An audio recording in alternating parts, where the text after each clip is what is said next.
So, how can you get into Biodesign Fellowship in IIT after BDS? To explain the entire process and what is the entire fellowship all about, we have with us Dr. Tulsi Tarase. Dr. Tulsi Tarase completed her BDS from MGM Dental College, Navi Mumbai, followed by her MDS in periodontics and implant dentistry from YMT Dental College, Navi Mumbai. She is currently in IIT Bombay working on her fellowship in biodesign. I'm Dr. Satish Kumar. This is Kaizen Dental. Our aim here is to help dentists succeed. Hi, Dr. Tulsi. Thank you for joining us today.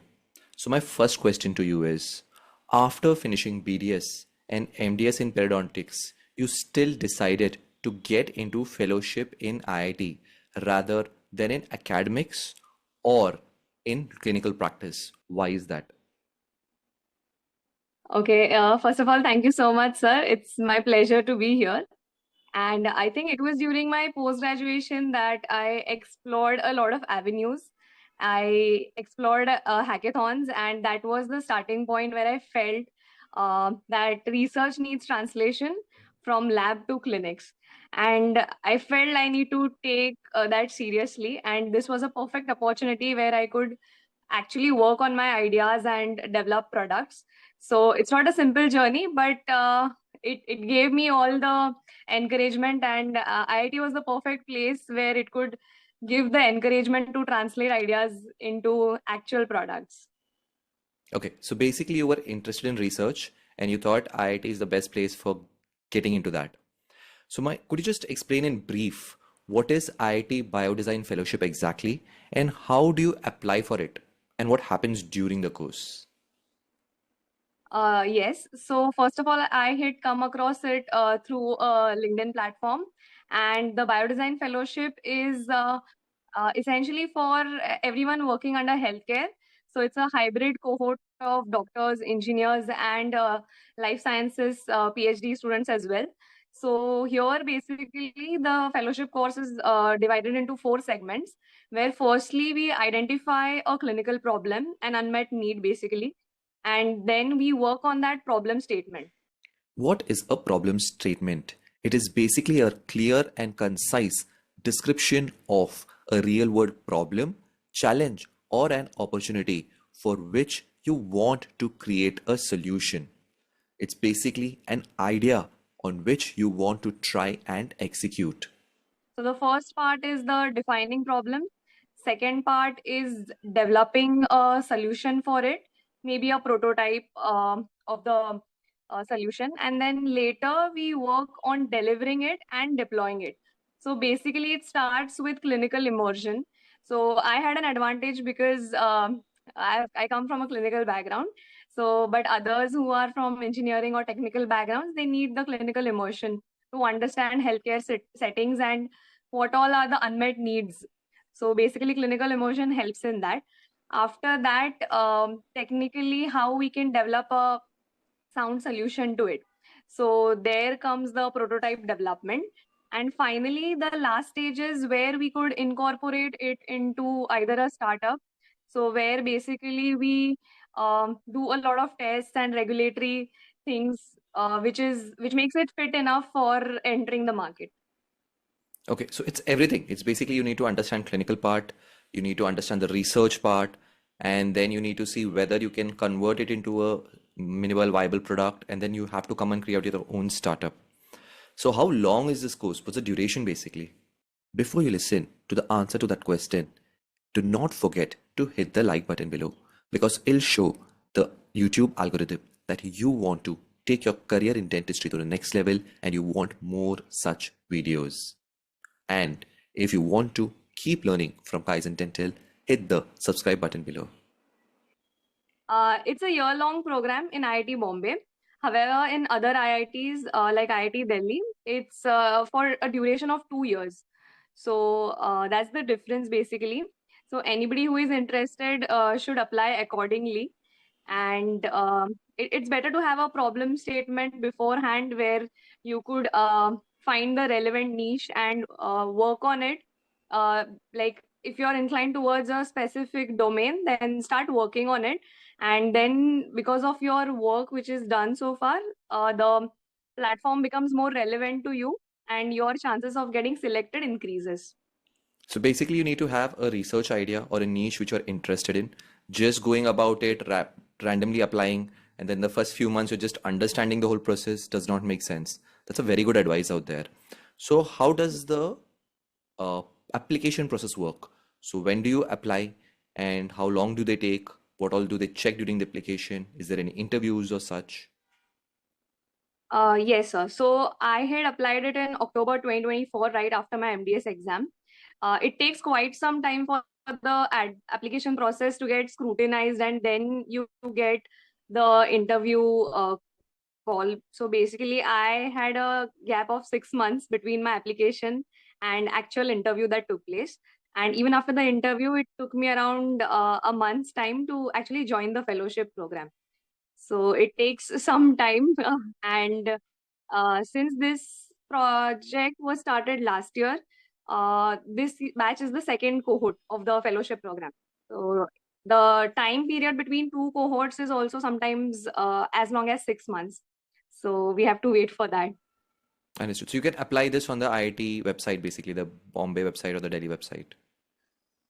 Yeah, but I had come across it through the LinkedIn platform. So basically, under IIT, there are centers for this fellowship program. It's the application process is through these centers. So in IIT Bombay, we have a medic center. The medic center is responsible for taking in biodesign fellows. So the medic program is the place where we actually apply for the fellowship. Understood.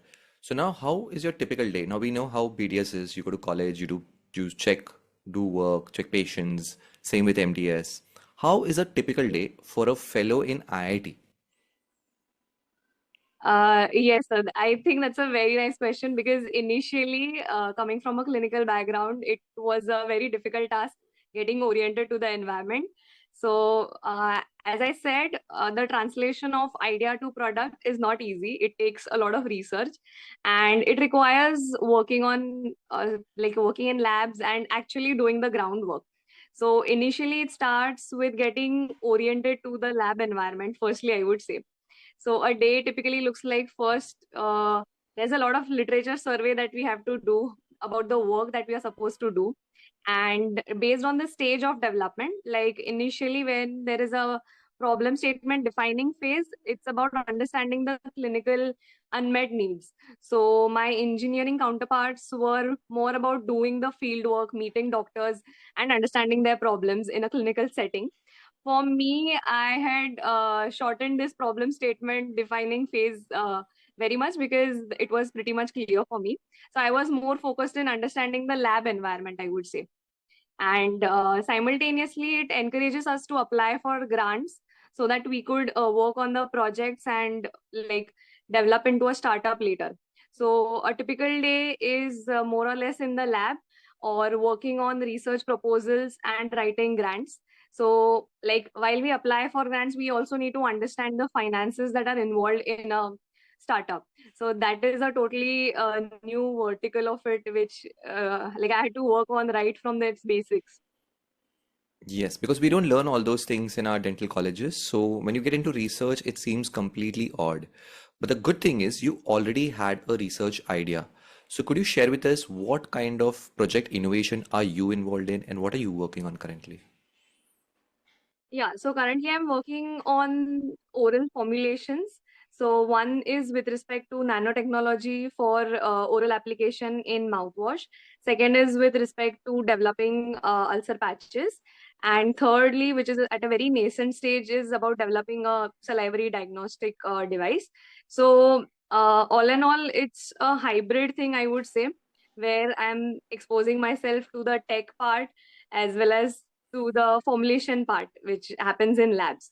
So I think if like in our lab, our professor encourages us to work on multiple projects, having a streamlined idea as well as working on something as other projects in collaborations.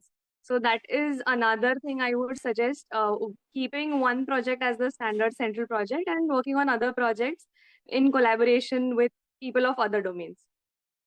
Why do you think does that help rather than sticking to one product or one innovation? Uh, I think you get exposed to a lot of skills, I would say. So when you are working in the tech space, you understand the hardware parts, you understand the software essentials. You basically learn to communicate with people of other specialities. So if you restrict yourself to only one project, you would develop only one particular set of skill set. And to increase your opportunities after the fellowship, you become relevant to a lot of healthcare startups which are working in tech as well as in other formulation or healthcare products. So that is something working in a diverse environment with diverse people helps. Understood. So you told me that it's basically skill development, and you had to even upgrade your skills when you made that shift from clinical dentistry, that's BDS, MDS, and into a IIT setup. Now, my point is, what are these new skills other than tech skills you have developed during your fellowship, which you think in clinical practices we usually do not see or come across? Absolutely. A lot of it revolves around the research part. So, firstly, I would say research writing, grant writing, and the lab parts, which are completely new, which is the experimental part. So, we usually do all the clinical studies, but the groundwork or the lab work, which is new to us, those skill set are absolutely not possible to develop in a clinical setting. Apart from that, the basics of, I would say, business development or finances are something which I would say like needs to be developed, and it eventually gets developed in the process of applying for various pitch decks and those platforms. So a little bit of finance, a little bit of business, a little bit of research. It's a hybrid thing, I would say. Okay, so there are a lot of things you're developing in, you're growing in various other ways. So there's a lot of stretch. Okay, so you have been telling me you're doing various aspects from say it's engineering, technology, business, clinical. So how much of your work is basic clinical knowledge? How much of it is maybe say engineering, technology, or business knowledge? I think the foundation is built on the clinical knowledge. And like the first part, which is identifying the problem statement, is absolutely clinical. So, since we come from that background, that thing is very much refined, I would say. But when it actually comes to developing a product, when that is when we actually face those challenges where we have to upskill. So, the first 30 to 40%, I would say, is the clinical foundation on which we develop the products, and next 30 to 40% is around surrounds around the technology. So it's either we upskill or we collaborate with the right people who are experts in those domains. So I think even to collaborate we need to have a basic understanding of that technology. So that is one thing, and the last 20-30% is around the finances that come into the execution, because if we actually think about bringing a product into a market, so we see a lot of good research happening in laboratories, but when it actually comes to translating into products, finances is another dimension which is very rarely considered. So that skill, I think, is equally important. So I would divide it into equal thirds, the importance that it takes. Understood. So basically, you need a clinical foundation. The advantage of being from a healthcare background is you have that. As you have already told, the audience needs to remember it's better to have your research idea before you even get in. So you are starting right, getting straight into it rather than you're dabbling around. That makes absolute sense. So you have told me there's a lot of upskilling required. Did you work on any upskilling prior to even joining this program, or it's after you joined this program you just started learning everything? I think the soft skills part I had developed during my exposure to hackathons. Hackathon is like an event in which computer programmers either collaborate with each other or with other specialities where they try and create code for a new program or product or service. Such hackathons are organized by various companies to try and test new computer programmers. So when I was a part of hackathons during my post graduation, that is when I understood how to work in a team and collaborate and understand different domains that people come from. So didn't really upskill on a lot of tangible skills, but these soft skills with respect to communication and problem solving, those things I could understand that, okay, this needs to be portrayed in a certain way. So that helped me. And I think during hackathons also, when we have mentors to guide us, so they add on to a lot of knowledge and basic understanding of the entire product designing process. So that is one thing. But I think nowadays a lot of students are very much oriented towards designing process, coding process, and everything which can be done at the comfort of your home. When it comes to lab setup, those skills are exclusively developed in the lab itself. Like even a basic thing like how to hold a pipette or use a pipette is something which I learned after joining the process. Um, Apart from that, I think a lot of students are oriented towards the designing process, where they are skilled enough to do the designing with respect to 3D printing of prototypes or devices. Understood. So you're saying you did some amount of upskilling. It's just because you were in hackathons and everything, but you didn't prepare much. People, even once you join, even if you're prepared, there are certain things like how to work in the lab. You will have to go there and learn it yourself. That makes Yes. absolute sense. So my next thing is this program is for 1 year in IIT Bombay and 2 years in IIT Delhi. But what Yes. do you do after this program? That is, what kind of career opportunities open up after completing fellowship in biodesign? Uh, I think it's a very important thing to understand. Firstly, how focused we are on developing a startup of the product that we are actually developing. So, if a particular person is very interested and determined to make it a tangible product and translate it to market, I think one should focus all the energy on developing it as a product. And apart from that, if I have to say, if someone is believing in the flexibility and exposure that comes after it, then one must focus on a lot of different areas, like I said. So particularly you become relevant to pharma industries if you are developing certain formulations. You become relevant to healthcare technology job opportunities, where now there are a lot of startups coming in AI in healthcare. So if you have a prior experience of developing something along that domain, then you become relevant to the healthcare technological aspects of the industry. Apart from that, if you are someone who is going into designing and prototyping, then you become relevant to the designing processes of certain industry driven devices or the medical industry. So that is a whole lot of new skill set, where you don't restrict yourself to the dental community, but you become relevant to the entire medical community, be it a device or a technology with respect to AI, or it is with respect to the healthcare products. Understood. So basically, you have to understand what your approach is. If you already have a research idea, you're going all in. You're going to use that 1 year or 2 years basically to try and get that to market or move towards in that direction.